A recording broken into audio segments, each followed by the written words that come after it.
السلام علیکم ناظرین، ایک اور خوبصورت سبق آموز سٹوری کے ساتھ پیش خدمت ہے۔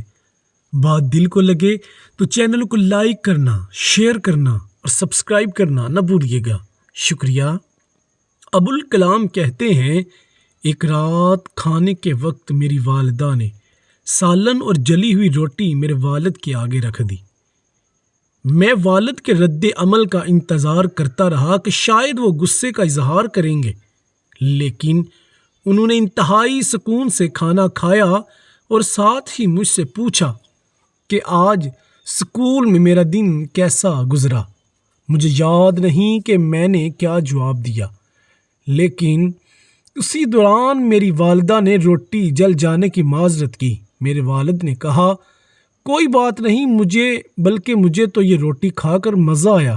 اس رات جب میں اپنے والد کو شب بخیر کہنے ان کے کمرے میں گیا تو ان سے اس بارے میں پوچھ ہی لیا کہ کیا واقعی آپ کو جلی ہوئی روٹی کھا کر مزہ آیا؟ انہوں نے پیار سے مجھے جواب دیا، بیٹا، ایک جلی ہوئی روٹی کچھ نقصان نہیں پہنچاتی، مگر تلخ رد عمل اور بد زبانی انسان کے جذبات کو مجروح کر دیتے ہیں۔ میرے بچے، یہ دنیا بے شمار ناپسندیدہ چیزوں اور لوگوں سے بھری پڑی ہے۔ میں بھی کوئی بہترین یا مکمل انسان نہیں ہوں، اور میں یہ سمجھتا ہوں کہ ہمارے ارد گرد کے لوگوں سے بھی غلطی ہو سکتی ہے۔ ایک دوسرے کی غلطیوں کو درگزر کرنا، رشتوں کو بخوبی نبھانا، اعلیٰ ظرفی کا مظاہرہ کرنا ہی تعلقات میں بہتری کا سبب بنتا ہے۔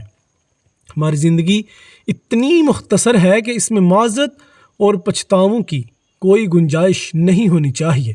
زندگی کو شکر، صبر کے ساتھ خوشحال بنائیں۔